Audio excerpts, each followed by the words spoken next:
My fellow Ambalanders, dear soldiers of the Ambazonian War of Independence, thank you all, my dear people, for having trust and faith in your struggle. I am more confident than ever that our determination, our refusal to blink when it is not necessary, has pushed us to this level. I want to send my words of courage to all of our people who are detained in the jails of Cameroun, those who are locked up in Ambazonia. I want to send you a word of encouragement that the signs are positive, extremely positive. And sooner than later, we should receive you home. We thank you all for your sacrifices. We thank you for your determination, for the courage you have shown despite losing your right to liberty. We also want to promise you, for all those who brought pain unto you and to your families, we will hold them accountable. There will be no forgiveness. There will be no forgetting. All those who've brought impunity, deprive you of your liberty, and detain you under conditions that are inhumane and degrading, will be brought to justice. It is a solemn promise we make to this generation of warriors who've laid their lives for a greater cause. It's a solemn promise we make to our people that we will hunt the perpetrators of crimes against humanity in our land to the gates of hell. We will dig their graves and exhume their bodies and take them to our capital and bring them to justice. There will be no escape. To all of you soldiers defending your block, your neighborhood, protecting our women, I want to thank all of you for the sacrifices, for the commitment to our struggle for a free homeland. To all the families that continue to suffer because of our war of independence. To all the mothers, all the fathers, our brothers and sisters, all those who aren't going to school. The promise for a free Ambazonia is the ultimate gift that we can offer you. And we will not rest until we restore a system that can give you a proper education, that can have an economy based on stability, opportunity. To all those who've lost their lives, I want all of us to observe a minute of silence in honor of their sacrifices.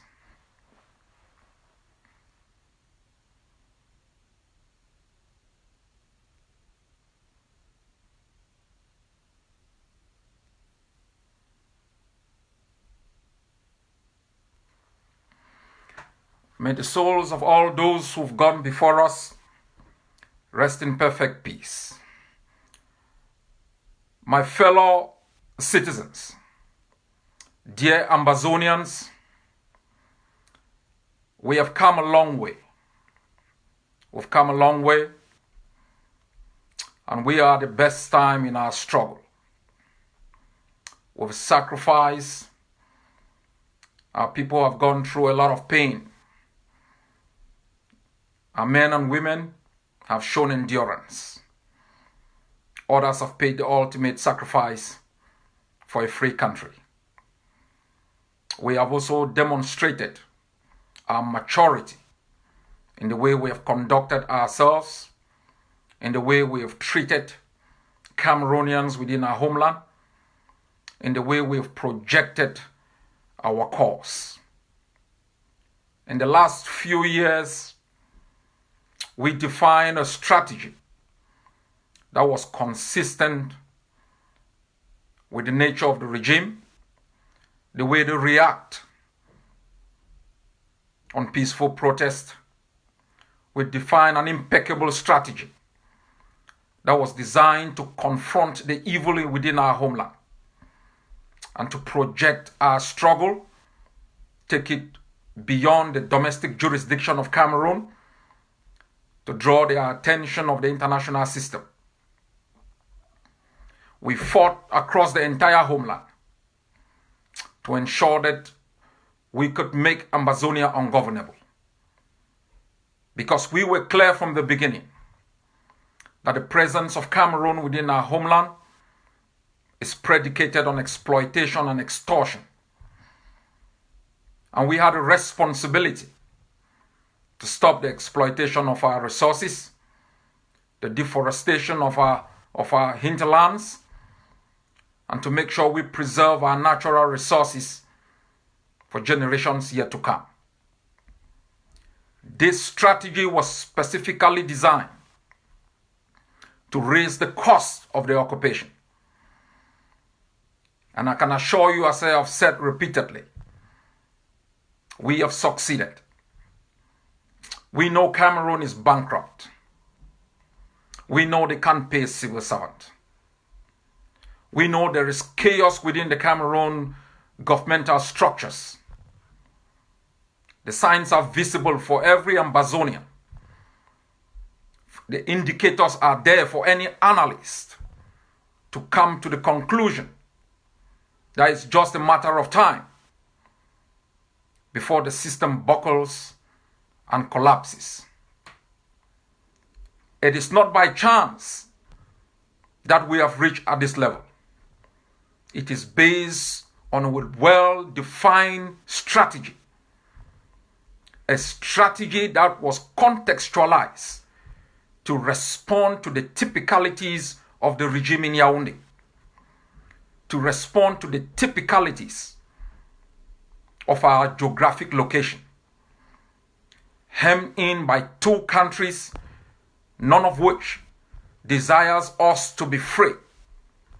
We knew we had to look from within to challenge the very system that has curtailed our liberties, that has denied us the opportunity to develop our capabilities within our homeland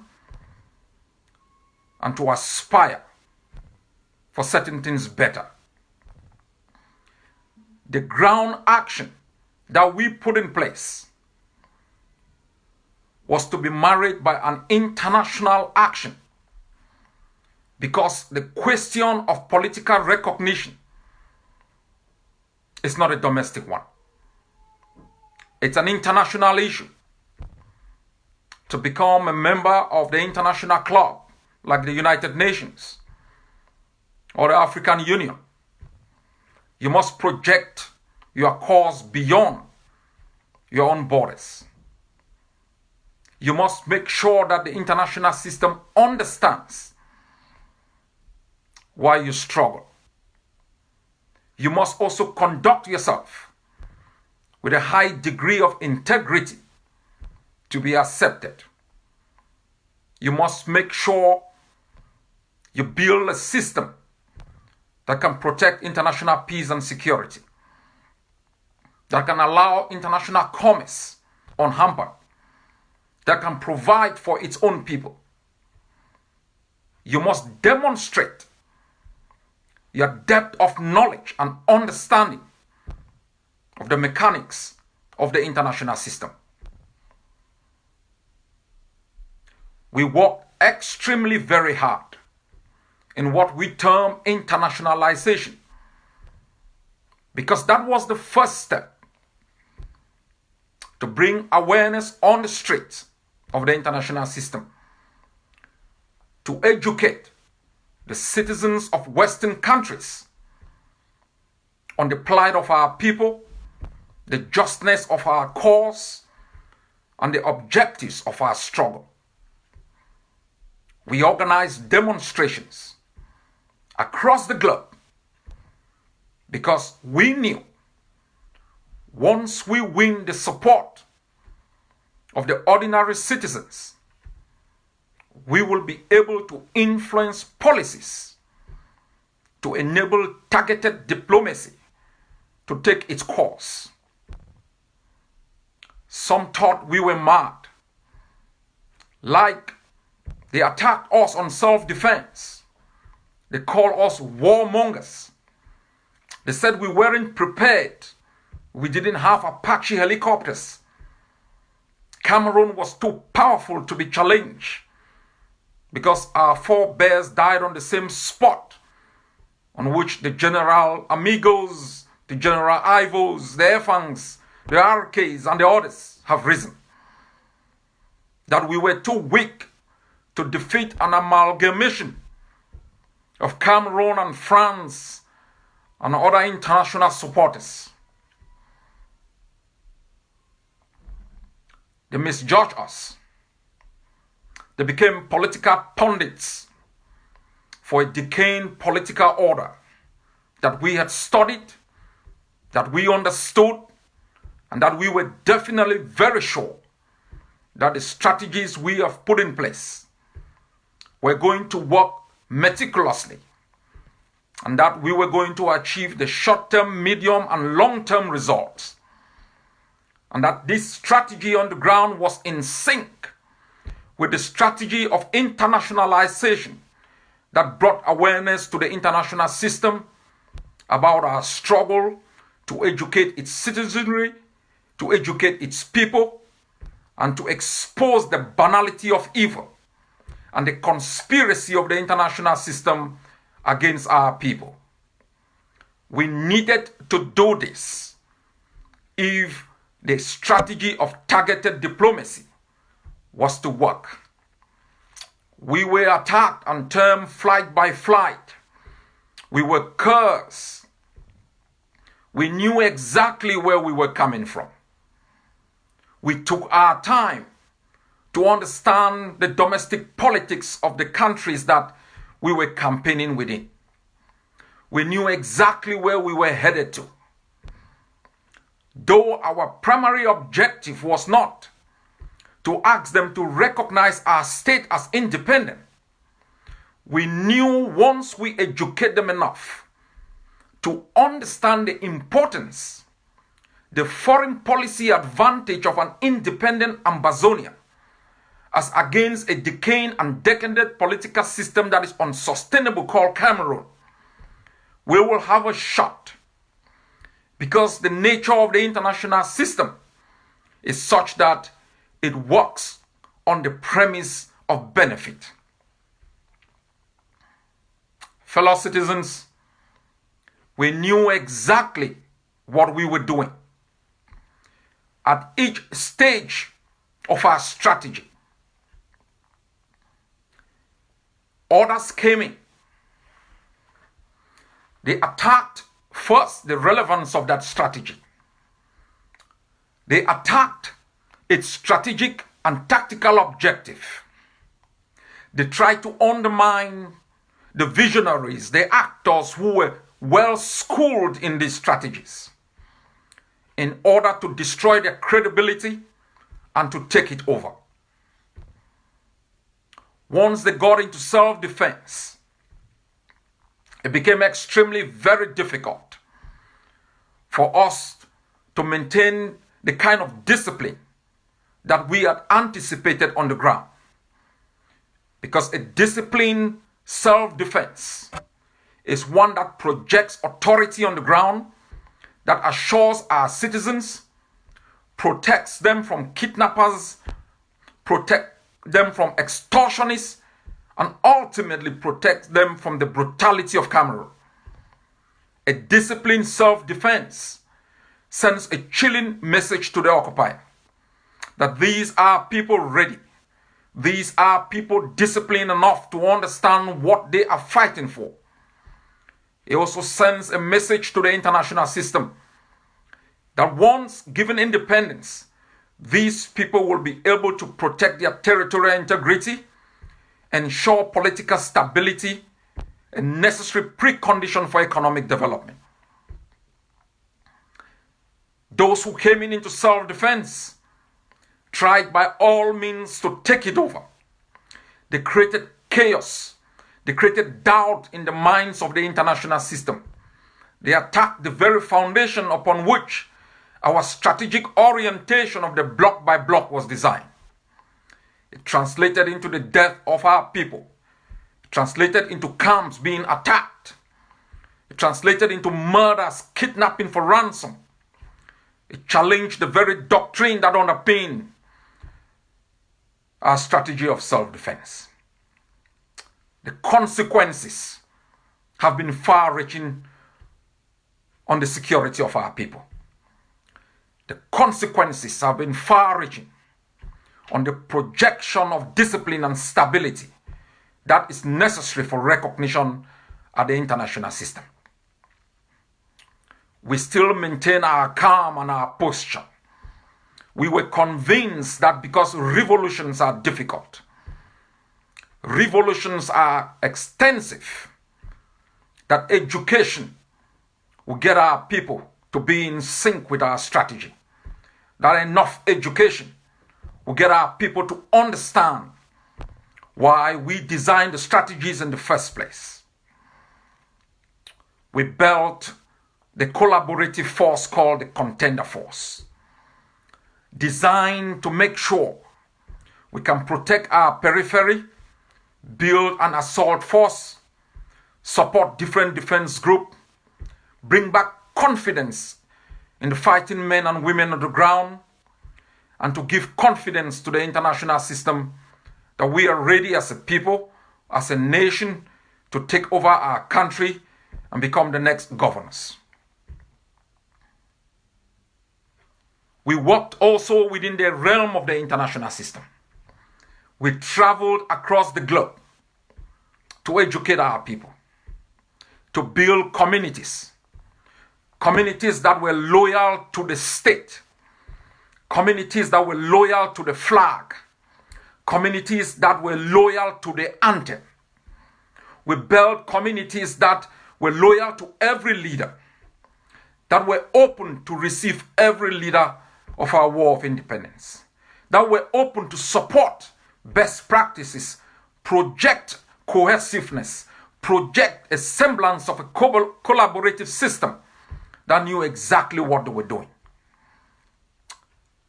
As we walk our way across the globe, we brought joy and hope in the minds of our people. We gave them a sense of understanding where they are headed to. We exposed the difficulties along the way. We factored in an automated system that could anticipate any changes in the attitude of the regime, in the attitude of our people, in the attitude of our opportunities, and in the attitude of the international system. We self-adjusted our strategies to respond to these unforeseen circumstances. It worked extremely very well. Our people were mobilized across the globe to give hope to the revolution, to send hope to ground zero, to send a sense of optimism in the minds of our people, even those who didn't believe in our cause, those who didn't believe in the outcome of independence. It brought a sense of anticipation of a freed homeland. It brought a sense of nationhood, of citizenship. We worshiped our flag, sang our anthem. We cried together. We marched together. We fought together like one people oppressed by one enemy. It was a time of great sense of optimism that cuts across generation, across time-bound time and space.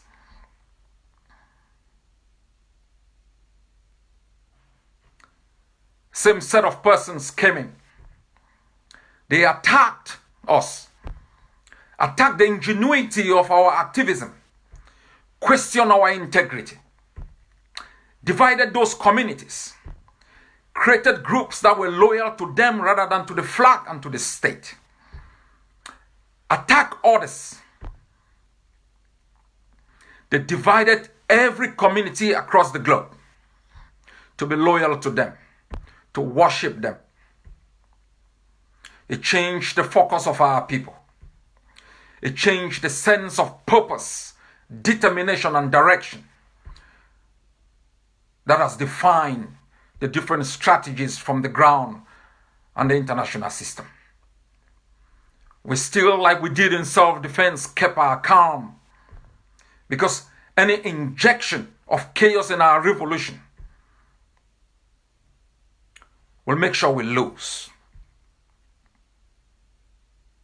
My dear citizens, I bring you this history so you don't forget, so you understand deeply why we've been focused. You understand deeply why we've refused to be opportunistic. So you should understand why we've rejected the easy path, even if it brought us temporal glory. We went into the realm of targeted diplomacy. We got admission into UNPO. It opened us the doors of greater opportunities. Our admission as a people was undermined, was attacked. When attacks and sabotage and blackmail couldn't work, there was duplication in admission. There was duplication in application. It was attacked as irrelevant. They told our people that UNPO didn't matter. We traveled across the globe for targeted diplomacy at the European Union, European Parliament. We went to the Basque countries. We spoke quietly to diplomats, explaining the essence of the recognition of Ambazonia, why the recognition of our homeland is critical for stability in the Gulf of Guinea, why it is for the foreign policy interests of the United Kingdom, of the United States, of the European Union, of the African Union, to recognize an independent Ambazonia. We were told the Basque didn't matter, that all of these targeted diplomatic efforts didn't matter. We made it clear, because we had studied other revolutions, that when the time for negotiations will come, we will see the signals. The signals will be clear to every Ambazonian. The signals will be very clear to every leader. Because we've lived under Cameroun for 59 years. And we understand what Cameroun means when it talks of dialogue. Because Deacon Tassin, the Agbobalas, experienced Cameroon's definition of dialogue. Cameroon's definition of dialogue means capitulation. For those who rejected the premise of its own form of dialogue, like Deacon Tassang and the others did. The Fontaines were kidnapped. The Balas were kidnapped. And those who rose behind them to demand an independent homeland, like BBC Mancho, they were hunted like game, kidnapped and transported to the capital of the enemy, where they were locked up.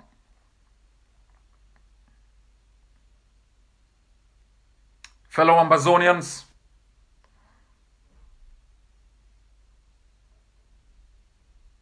in the past few weeks, we have raised our struggle at the international system. When I declared that Ambazonia was now an international contender, I meant we are now recognized as a party to the conflict. I meant we were now a stakeholder as far as the international system was concerned. You could see that in debates in the House of Commons. You could see that in debate in the Senate of the United States. In actions at the Bundestag. International outings by other stakeholders. The language of international diplomats started shifting. That was a moment we could have maintained our stability our focus to build capacity on the ground. So when the time for negotiation comes, we do it from a position of strength.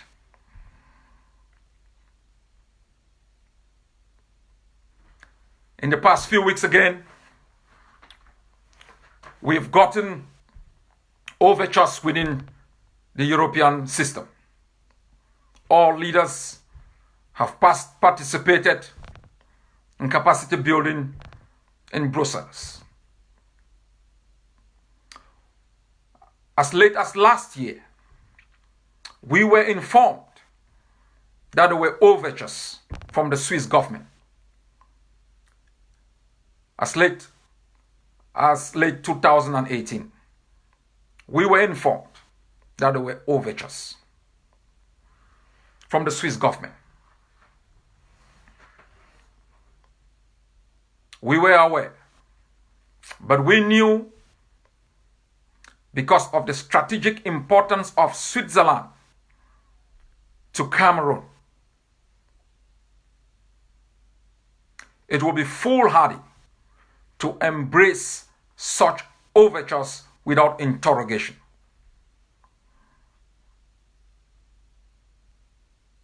The Swiss humanitarian dialogue had reached out to the Ambazonian Governing Council, had sent a delegation of my press secretary, the spokeslady, and the National Security Advisor to have initial conversation with the humanitarian dialogue to understand what their status, their posture, as far as those overtures were concerned. Once there was clarity that Cameroun and the humanitarian dialogue were working together for the issue of decentralization, we rejected further contacts. Every attempt to get to my office was blocked. We were also aware that humanitarian dialogue had reached out to other leaders. That was common knowledge to my office and the Ambazonian Governing Council.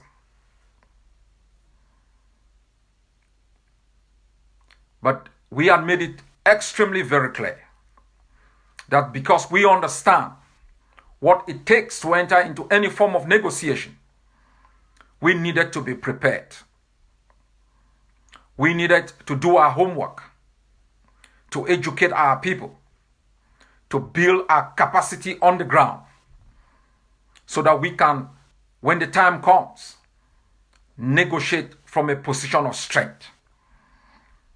I know most of you have always questioned why I was not in Geneva. Let me make it abundantly clear. I will not be going to Geneva, not now and not in the future. We are ready for dialogue, for negotiation to end Cameroon's presence within Ambazonia. When the time comes, when Cameroon sends the signal of its readiness, when the international system begins to send out the kind of messages that are consistent with the aspirations of the Ambazonian people, we will be on the table to sign Cameroon's capitulation and surrender within our homeland. As far as Switzerland is concerned, let me explain the following. And I have done so in the background to all those who have spoken to me. We respect Switzerland. We have nothing particularly against humanitarian dialogue's engagement in the process. We have nothing particularly against the Swiss government being engaged in the process. But we have made it clear that the Swiss government has not been able to clarify if it is a facilitator or it is a mediator.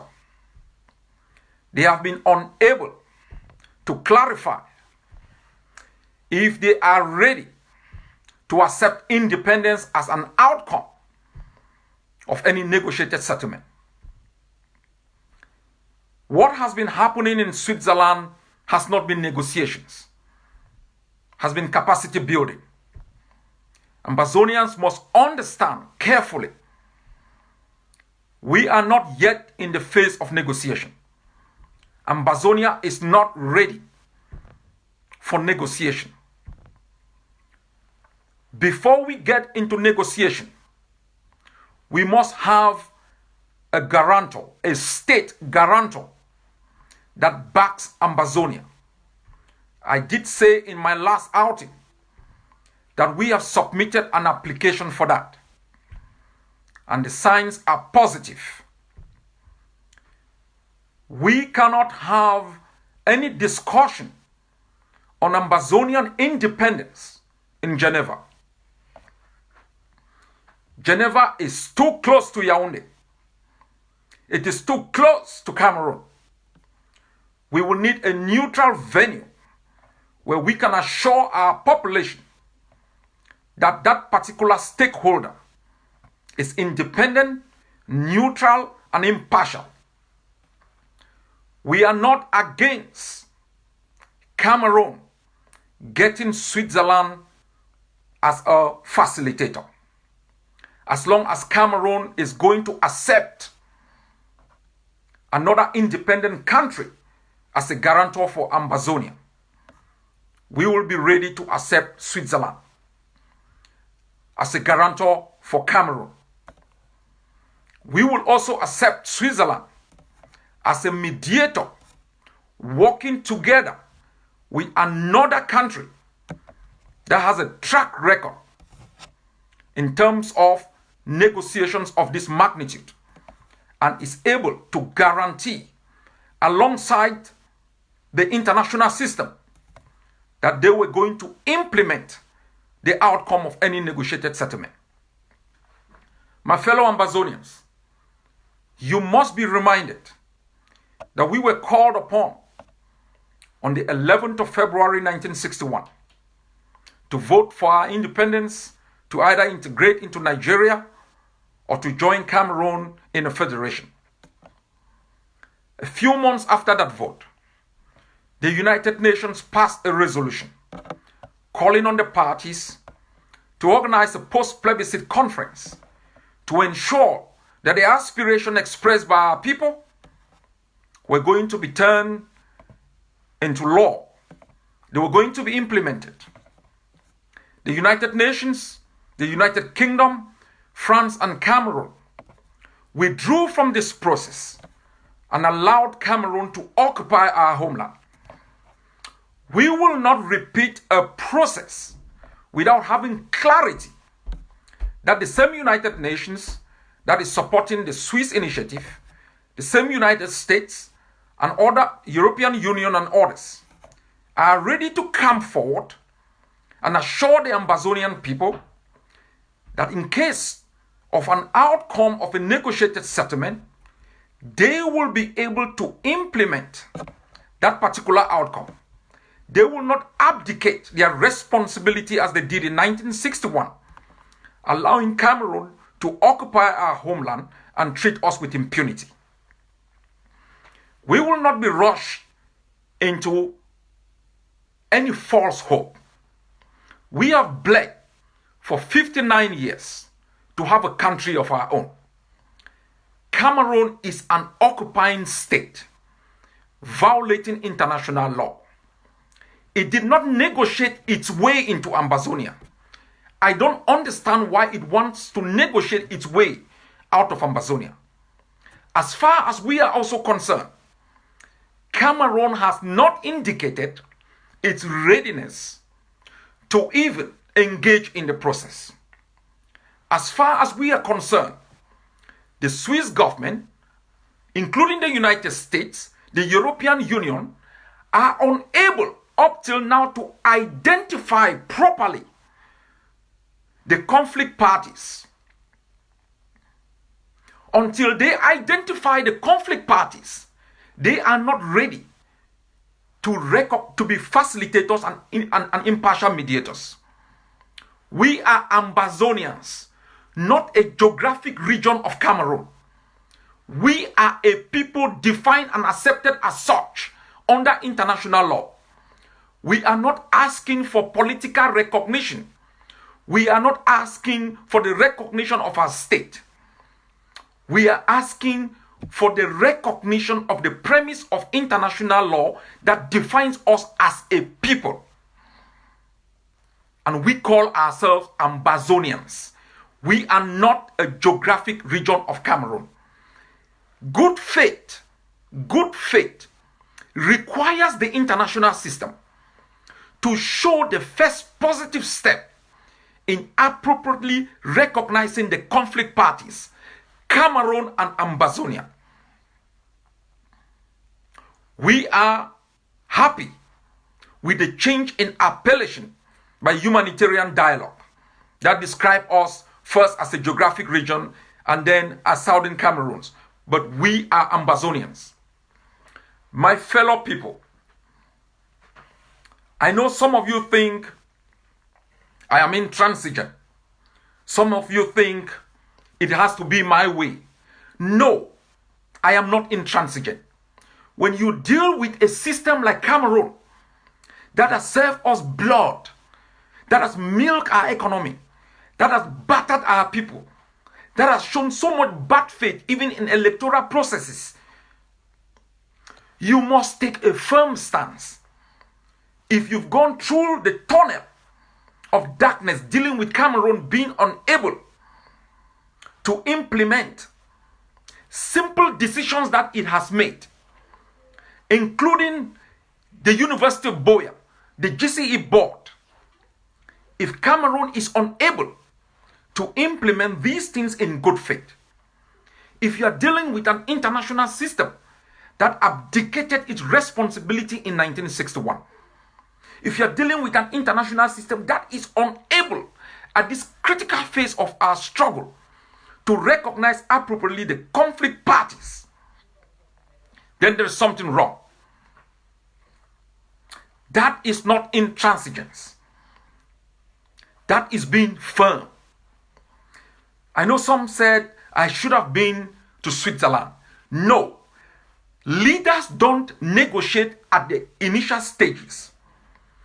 These negotiations or exploration of the possibilities of negotiations are done by experts put in place by those leaders. We can't be that cheap. Of course, I would have flown to Geneva. Free flight, free hotel, free food. Probably I would have been sleeping in a 5-star hotel, unlike sleeping on the floor in Stansted. Who is going to reject that? It's because I have decided, until the international system gives us the assurances that they understand what we want, they recognize us as a nation, rightfully so, as defined by international law, then they are not entering into the process in good faith.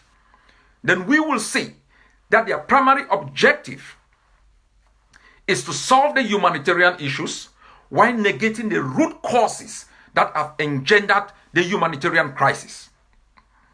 We aren't stupid in the 21st century. We weren't stupid in 1961.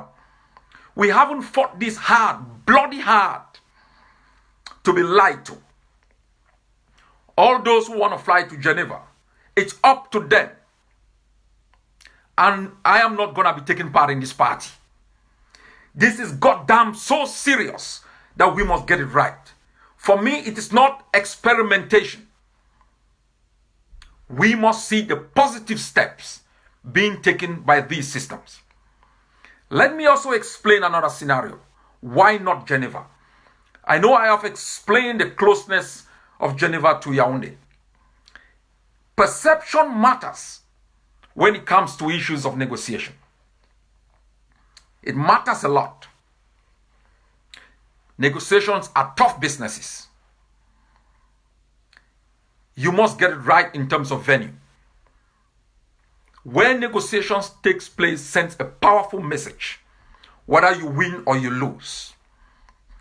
You cannot imagine, with all what we know, factually or perception, about the standing of Switzerland, that we Ambazonians will accept to go to Geneva to negotiate the outcome of the Ambazonian War of Independence. Makes no sense. We have nothing against Switzerland. We appreciate their entrance into this.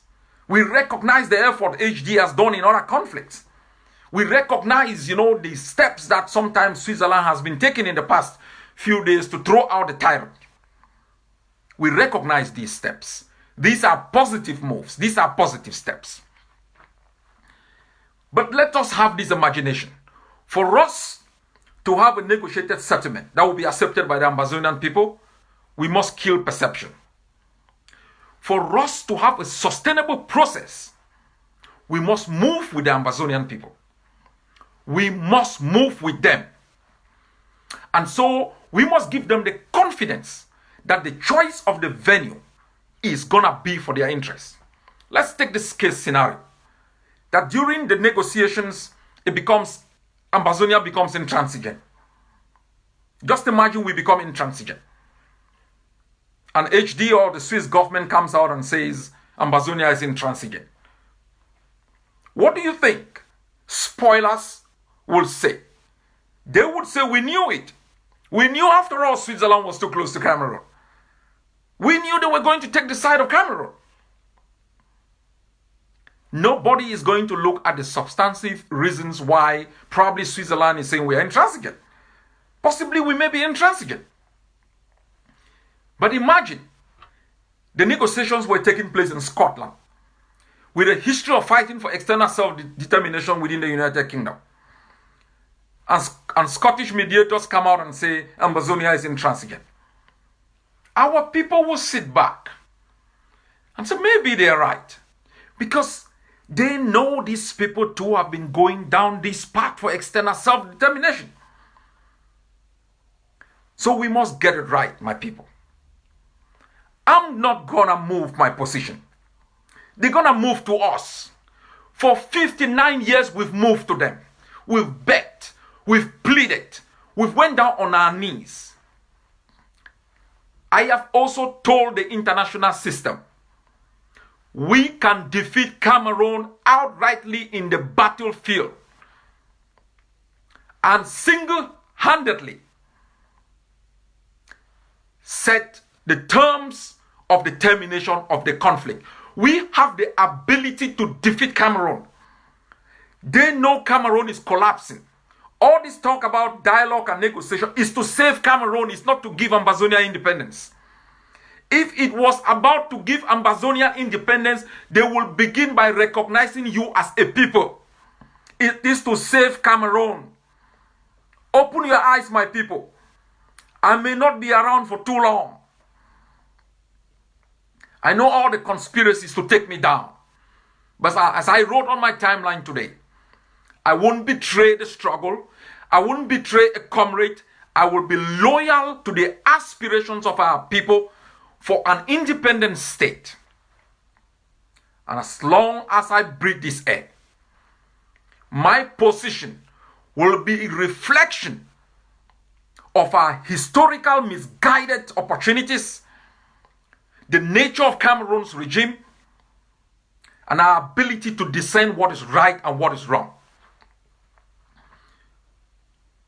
Fellow Ambazonians, we made it clear. Don't take the leap into the dark. You don't need it. We are in the 21st century. You can predict the future by understanding actors. You can understand their motivations by reading history about engagements that they have been taking part in. You don't need to take a leap into the dark in the 21st century. They will come to us. We will not go to them. They will come to us. It is our war of independence. It is our cause. It is not theirs. We thank them for their engagement. We thank them for their participation. Come to us. We will choose the venue. My fellow citizens, these are complex issues. Dr. Cho Ayaba is not going to be sitting anywhere talking with or having lectures on negotiation. That's not my field. It's not going to happen. So if you think I will be taking a flight next time somewhere to Geneva, it's not going to happen. I'm going to maintain a very, very firm and unflinching stance because of our experiences. I am open for discussions.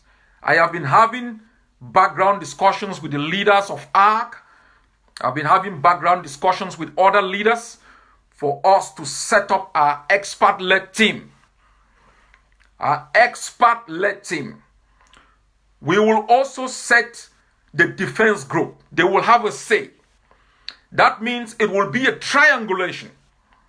Leaders, expert-led team, the defense. Every decision that will be taken by the political leadership must have a stamp of authority and acquiescence by the defense forces. Because when it comes to implementation of outcomes of negotiation, they are relevant. We don't want miscalculations. Let the international system understand we are open. We are willing. We have never been intransigent. At the beginning of our war of independence, we knocked on their doors. We marched on their streets. Some of them received us. We explained our plight, our objectives, our mission, and our destination. Listen carefully. Triangulation. Defense groups, political leaders, expert negotiators. The role of the expert will be to explore, to understand the readiness of the conflicting parties. We are not going to hear whether Cameroun is supporting the process. We need written statement from Yaoundé, written, sent to the facilitators or mediators that should be transmitted to Ambazonian leaders, saying they are ready to dialogue or to negotiate for Ambazonia, with Ambazonia. We need that firm commitment. We need commitment written from facilitators and mediators of their commitment to the outcome of that negotiated settlement and their commitment to implementation of the outcome. A commitment that is judicially enforceable so that any default, we can take them for arbitration. We aren't going to play in 2019, play as though we're in 1945. No. We're wiser, stronger, have the scars of our foolishness to show this generation.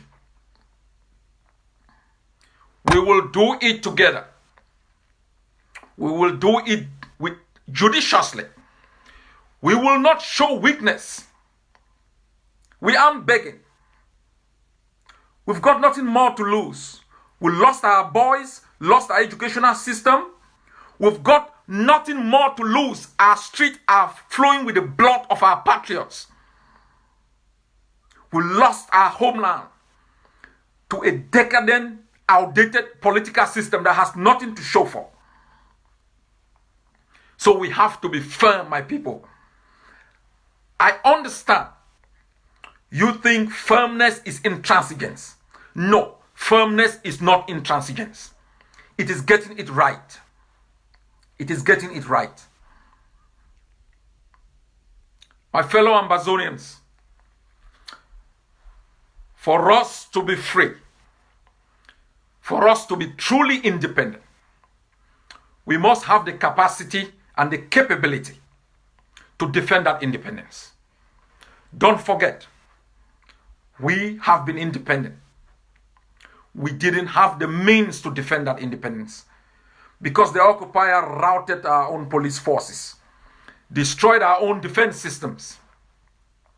And so we could walk into our homeland like Jesus was walking into Jerusalem, unopposed, uncontested. You must build your defenses. every nation, every people that have been free and are able to defend that independence have built an invincible defense force that is equipped with the means, the know-how, to be a deterrence to any foreign intrusion, being able to protect its own people.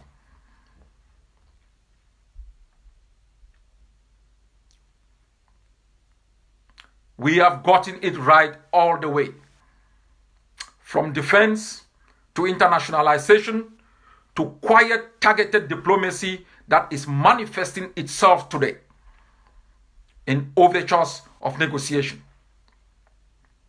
We must get this process right. This is the turning point of our war of independence. Don't take a leap into the dark. You don't need it. Don't hurry to make yourself relevant.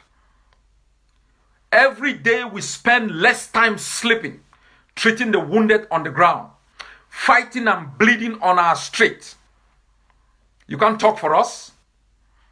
You can't dictate the terms of talks for us. You can't bully us into talks. You can't shout us into talks. You can't threaten us. We've got nothing to lose. The life so precious to our generation probably means nothing today because of the blood flowing down on our streets. We craft for a better country,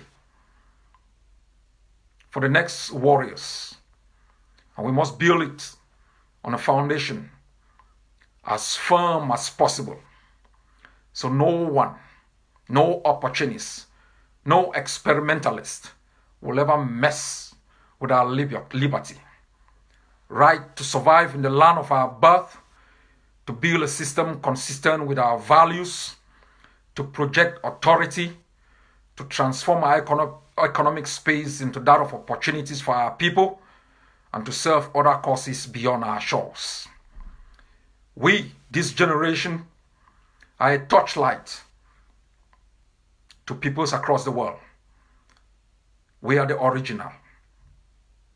If you want to duplicate it, don't mess up with the original, because we will fight you back. Fellow Ambazonians, you've done well. You've done extremely very well. As I've always said, love and peace. You've taken us from obscurity to become the beacon of hope in a backyard full of hopelessness. Your determination has rewritten the playbook on how revolutions are fought and won. Your stamina and foresight is giving hope to people across different planets. How you behave now will determine who we become tomorrow. How you behave and conduct yourselves now will determine whether you are free or remain slaves forever. For me and my people, we are headed to Boya, and we aren't blinking. God bless you all.